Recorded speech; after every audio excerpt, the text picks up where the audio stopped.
Kruger Park horror discovery. Bodies of husband and wife tourists found floating in crocodile-infested river at South Africa Safari Park after brutal stabbing. A horrifying double murder investigation has been launched in South Africa after the bodies of a husband and wife were discovered floating in the crocodile-infested river inside the world-famous Kruger National Park.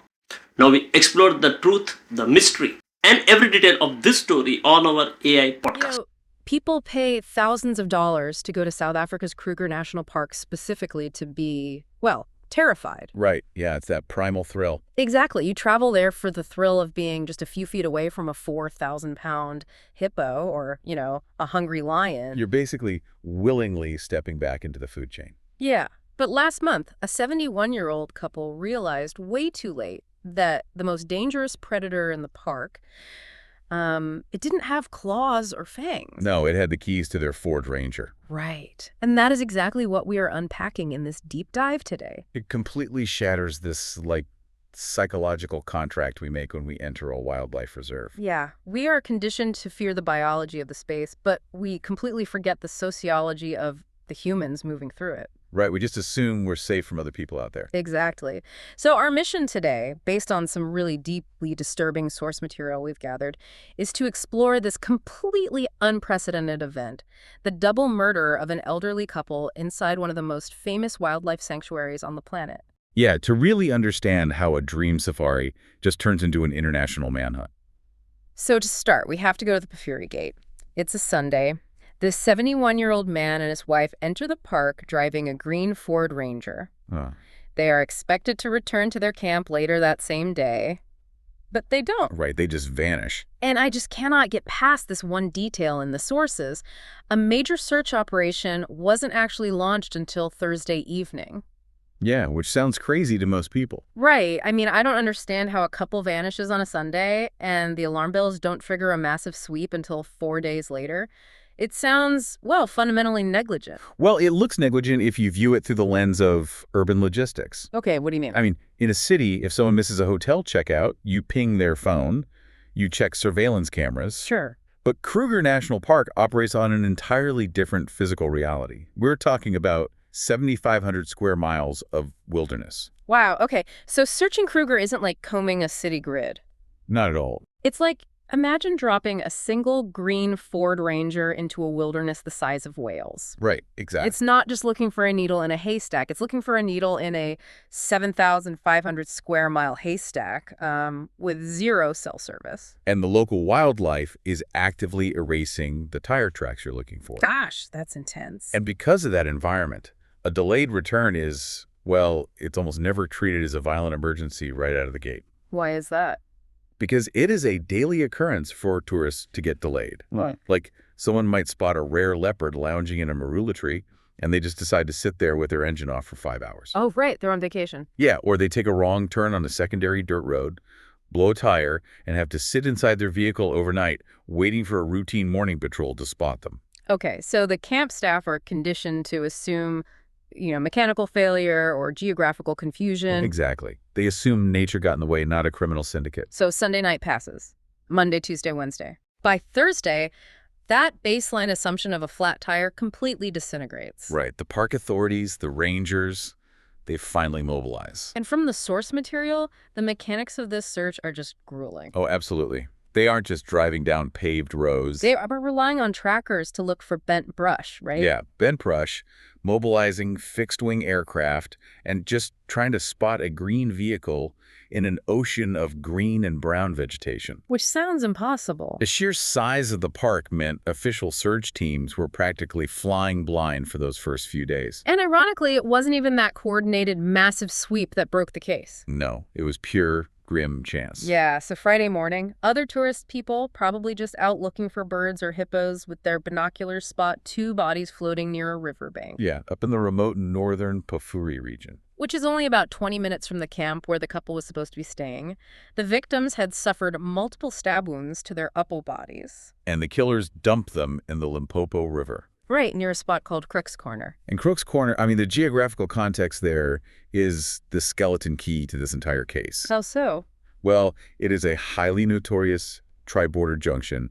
It's the exact point where South Africa, Zimbabwe and Mozambique all collide. Oh, wow. Geographically, it sits right at the confluence of the Luvuvu and Limpopo rivers. And the sources explicitly note that the Limpopo River is heavily infested with crocodiles. Yes, very heavily. This is where I really struggle with the killer's logic, though. Wait, so it wasn't even the rangers who found them? It was other tourists who stumbled onto this in a crocodile-infested river. Yeah, tourists found them. How does a crime scene, or even a body, remain intact long enough to be discovered in an environment that hostile? It's surprising for sure. I mean, if the goal was to erase the evidence in a crocodile-infested river, dumping them in the shallows where random tourists can just spot them from the banks seems like a terribly flawed plan.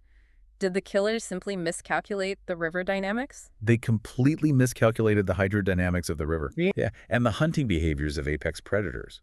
The perpetrators clearly relied on the raw, predatory nature of the Limpopo to act as like an incinerator for the evidence. Right, just feed them to the crocs. Exactly. But rivers are complex ecosystems. When a massive system like the Limpopo flows, debris easily gets snagged. Snagged on what, like branches? Yeah, submerged branches, thick reeds, the muddy contours of the bank. The bodies didn't actually drift out into the deeper channels. And the deeper channels are where the massive Nile crocodiles actually operate, right? Exactly. Large crocodiles require deeper water to submerge completely, to ambush prey and execute the death roll. Oh, gosh. Yeah. They don't typically patrol the shallow, heavily vegetated edges unless they are basking in the sun. So because the bodies were caught in the riverbank's thick flora, They were temporarily fielded from the bulk of the aquatic predators, yes. The killers essentially banked on the apex predators, but failed to account for the botany of the riverbank. the botany saved the evidence. Basically, yeah. The fact that tourists spotted them before the ecosystem completely reclaimed the evidence is a massive statistical anomaly. It is a dark twist of fate that allowed this crime to even have a crime scene. Because while the bodies were found, the couple's green Ford Ranger was completely gone. Completely gone. And that missing vehicle immediately pivots the investigation. Police spokesperson Hulani Mashaba stated they opened 2 counts of murder, but critically, a hijacking case. Which brings us right back to the geography of Crook's Corner. The tri-border thing. Yeah, it isn't just a scenic river bend, it's an incredibly porous border. Right. Think about it. Stealing a vehicle in Johannesburg or Cape Town means navigating a gauntlet of traffic cameras, police checkpoints, toll booths. It's hard to hide. Very hard. But stealing a rugged 4x4 at a tri-border wilderness junction removes almost all of those urban obstacles. Okay, I get that, but how do you actually move a heavy Ford Ranger across a wild river border? You can't just drive it through deep water without flooding the engine? Well, it depends heavily on the season and the specific syndicates operating in the area. Okay. During drier months, there are shallow fords where a capable 4x4 can literally just drive across the riverbed. Just straight across the sand. Yeah. And in other instances, smuggling syndicates have been known to use improvised pontoon ferries. Wow, really? Or they will lay down sandbags and metal tracks in the shallows under the cover of darkness. And once that vehicle crosses the water, it is instantly in a different national jurisdiction. So you cross an invisible line in the water, and the South African police are essentially stranded on the riverbank holding binoculars. Precisely. The vehicle disappears into a completely different country's illicit market. Probably destined for a chop shop? Yeah, likely stripped for highly valuable parts or given new plates and sold entirely. The geography of Crook's Corner was leveraged as the perfect getaway mechanism. That brings up a terrifying psychological question for me. What's that? If the entire goal of this syndicate was just to acquire the Ford Ranger, why escalate to the horrific extreme of multiple stabbings? It's a dark reality to face. Right. I mean, why not just force the couple out of the car, tie them to a tree, and drive away? Does the sheer brutality of a knife attack suggest this was a robbery gone wrong or, I don't know, a moment of panic? It is really tempting to write it off as panic, but we have to look at the brutal calculus of time in a lawless border zone. Calculus of time. Yeah, in an urban hijacking, the goal is displacement. Get the driver out, use the threat of violence, and blend into city traffic immediately. You're gone in seconds. Right. In an isolated wilderness, leaving the victims alive presents an unacceptable risk to the perpetrators. Because a living victim is a ticking clock. Exactly. Even without a cell signal, they could free themselves, they could flag down a passing ranger. Or just walk back to a camp. Yes. And the moment a victim makes contact with park authorities, the SHIELD protocol activates. SHIELD protocol. What is that? Basically, gates are locked down. Armed anti-poaching units are mobilized. Helicopters go up in the air. Oh, wow. So a massive response. Huge.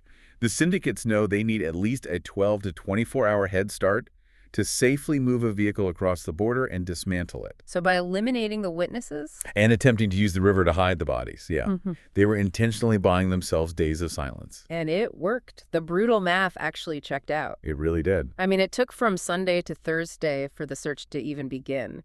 By the time those tourists saw the bodies on Friday morning, that green Ford Ranger could have been hundreds of miles away in Mozambique or Zimbabwe, completely untraceable. So the extreme violence wasn't necessarily a loss of control.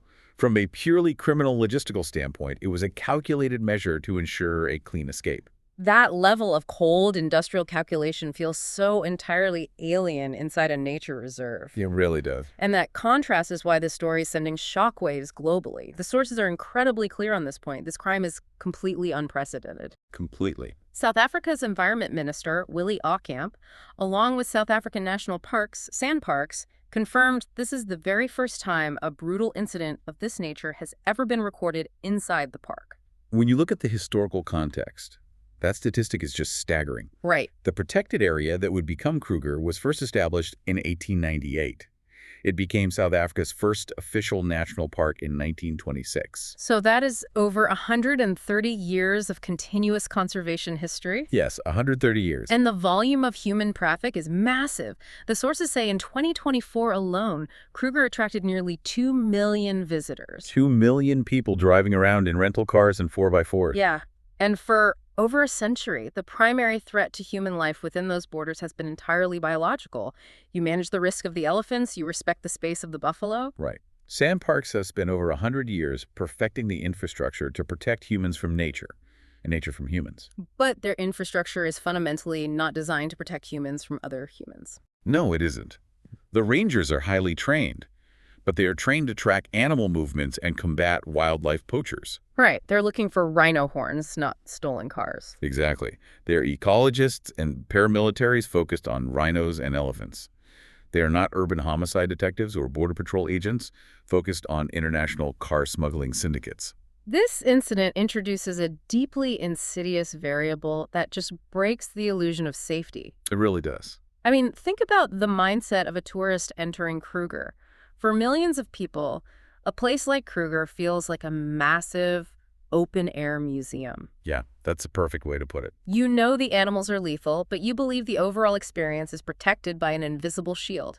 The rules are your armor, stay in your car, don't speed, be back at camp by sunset. If you follow the rules, the shield holds. But this double murder shatters that glass. Completely. It proves that the shield doesn't actually exist in the furthest reaches of the park.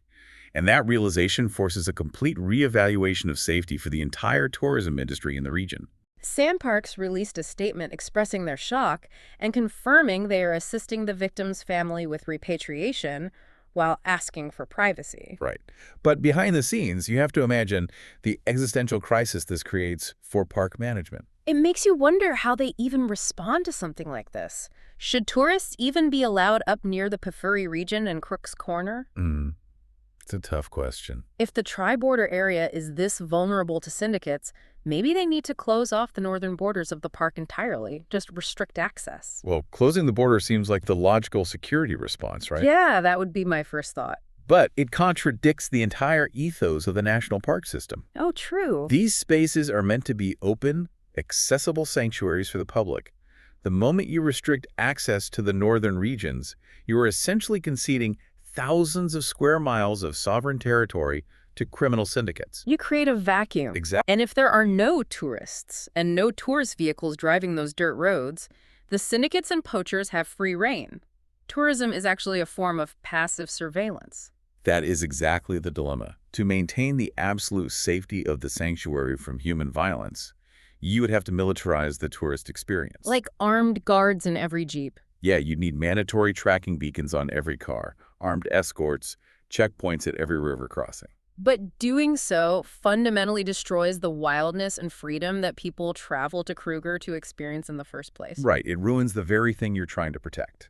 It's a tragic paradox. They are deploying maximum resources now to hunt down the killers, but because of the geography, this isn't just a local police matter anymore. No, it's a complex international manhunt across porous borders. The killers basically weaponize the very nature of the park. They weaponize the vastness. The vastness, its borders, its wildlife, they used all of it to commit the crime and escape the consequences. It really strips away our romanticized view of the wild. It does. We like to think of nature reserves as places where we can leave the flaws of society behind. We view the gates of the park as a filter that keeps malice out. But this case proves that we carry the darkest elements of human nature with us, even into the most pristine environments on Earth. Yeah, unfortunately we do. Which brings us full circle on this deep dive. We started by looking at a dream vacation that violently fractured. We examined the logistical nightmare of a 4-day search in a 7,500 square mile wilderness. We broke down the grim mechanics of a tri-border river system and how the killer's reliance on crocodiles was foiled by the botany of a riverbank. We also unpack the cold, brutal calculus of the hijacking itself, how the extreme violence wasn't random, but a strategic move to buy time for a stolen Ford Ranger to vanish across an international border. And we've explored the profound historical impact this has on a 130-year-old institution that suddenly finds its illusion of safety completely shattered. It is a heavy reality to process. It is.